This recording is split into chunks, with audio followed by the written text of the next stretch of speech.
My name is Beth Evans. I'm chair of RCIS, and we're here as part of changing the world a little bit at a time. And we are having a conversation today with Brenda Custodio.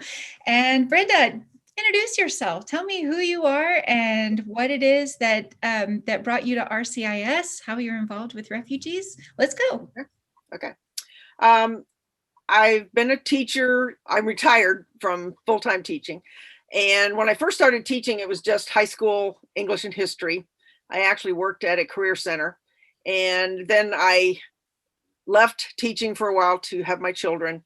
And then when I came back, I had met a guy from El Salvador, and he was taking ESL classes. And I had never even heard of ESL at that time. It was like a new thing to me.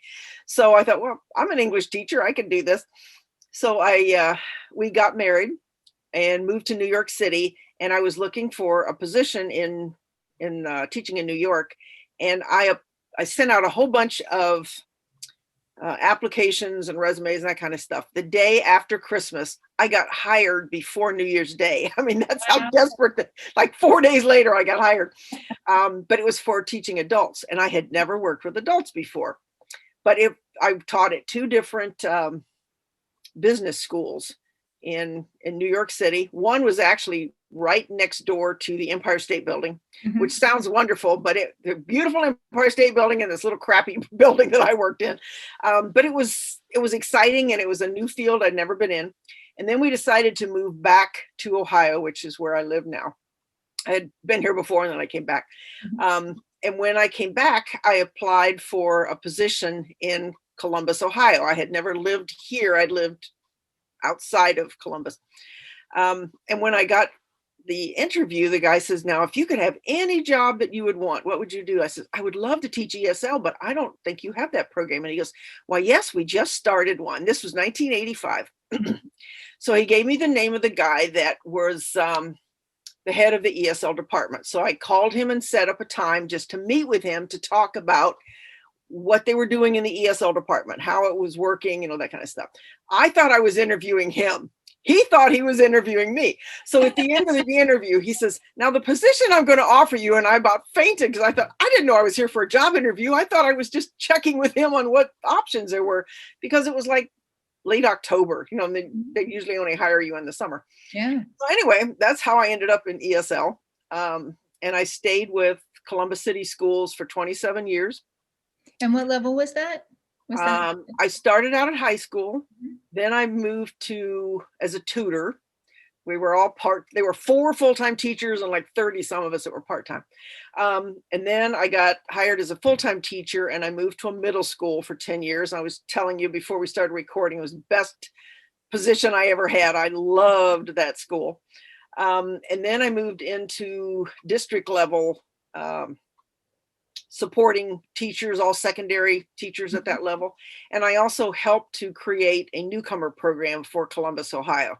So that was one thing I wanted to talk about today, because it was such a wonderful experience. And it's something that I think more districts should have, because our students really flourished under that program. And I'm proud of what work we did there. So at the time, this was 1998 when we started thinking about setting up a newcomer program. We were just starting to get Somali refugees. Columbus now has the second largest Somali population in the US after Minneapolis. I think we have like 45,000 Somalis that live in the Columbus area. Yeah, it's huge. In 1994, we probably had 12, literally 12 Somalis.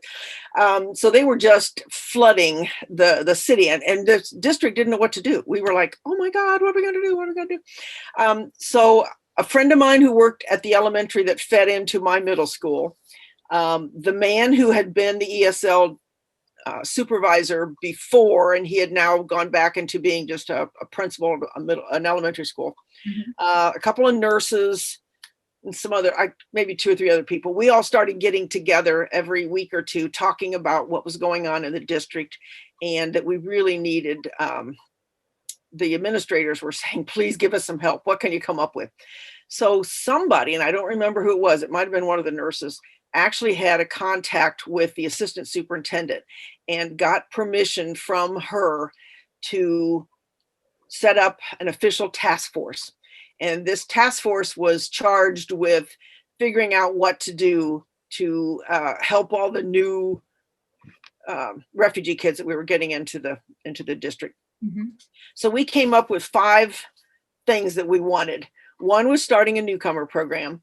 One was offering sheltered courses at the high school level.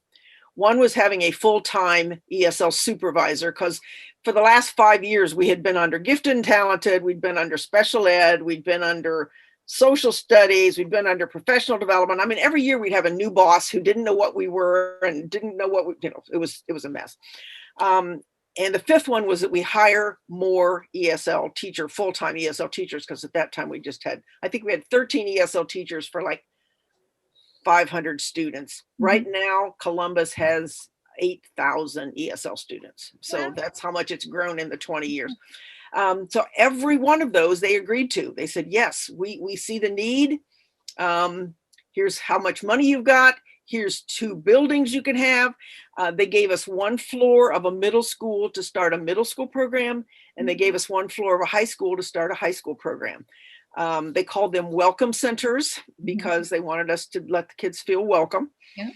And we got the go ahead the first Friday of June or something, and we had to be able to start by the middle of August. So we scrambled that summer they were literally empty floors. So we had to find furniture, materials, teachers, curriculum. We visited 2 newcomer programs in Minneapolis.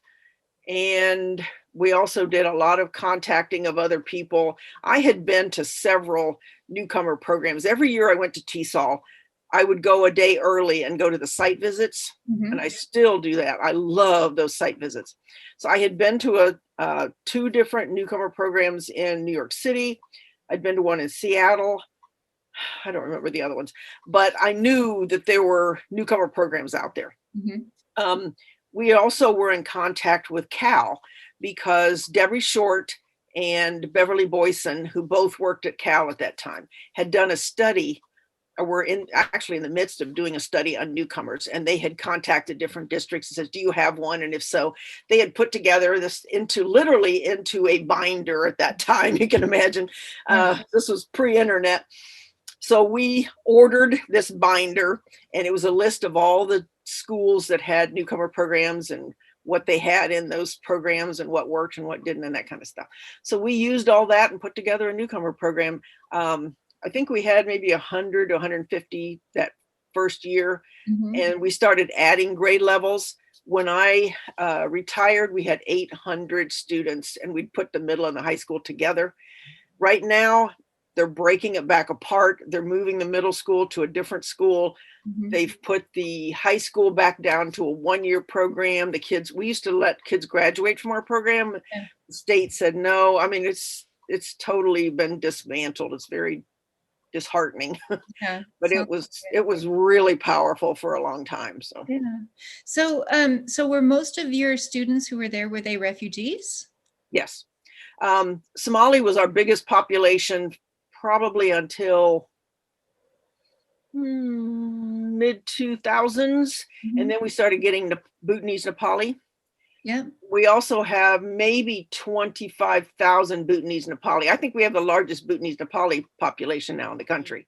The administrators were seeing the fact that these kids were coming in, and they would have at the most 2 periods of an ESL class. And then they would leave us and they would go to, this is before the newcomer program, they would go to a regular math, a regular science, a regular social studies, and they were just sitting there. So they either were doing nothing or they were being disruptive, because they literally couldn't do anything else. It wasn't just the English, it was the fact they didn't have the background knowledge. They didn't understand what was going on. I know when I was at the district level, one of the things that I had to do is I was invited to a high school by a principal, and he says, can you come in and see what's going on and then write up a report and give us some suggestions of what to do? So one of the things I did was follow some kids through a math class, and it was geometry. And I walked into the room, and the teacher must have had 50 theorems and postulates all over the chalkboard. Yeah. And I thought, I love geometry and I would be overwhelmed in this class. And then I went to a physical science class. The teacher, this one, at least the teacher was sort of knew what was going on with the students, but he was talking about ionic and covalent bonding. Mm-hmm. You remember much about ionic and covalent bonding? So he's got all these designs on the board of electrons and protons and neutrons and stuff. And the kids were trying. They were sitting there listening, but they didn't know what was going on. So after about a 15-minute lecture, then he says, okay, now those of you who want some extra help, there's a lady in the back, and they had hired somebody for the math, the science, and the social studies to work with the ESL students. Wow. But they didn't speak Somali. Yeah. But they were trying.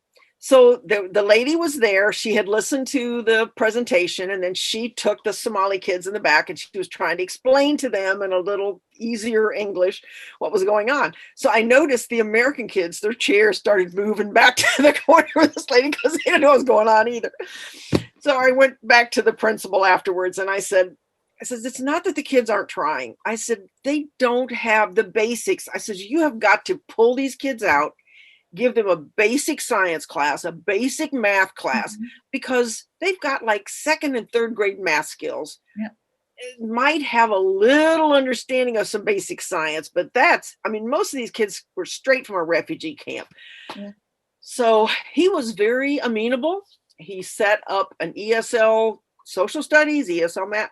It was wonderful. Now that was sheltered courses. Mm-hmm. So we did the same kind of thing at the newcomer program. So we had from middle school, we hired about half of our staff were native speakers of the students' languages, but they didn't teach bilingually. Everything was in English. Mm-hmm. We just had too many different languages, and we couldn't get Somali books.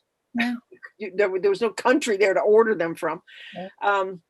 But we had a number of Somali speaking teachers. We had somebody from Russia. We had a Chinese teacher. We had a couple from Eritrea, but at least so they kind of reflected the cultures of the students. Yeah.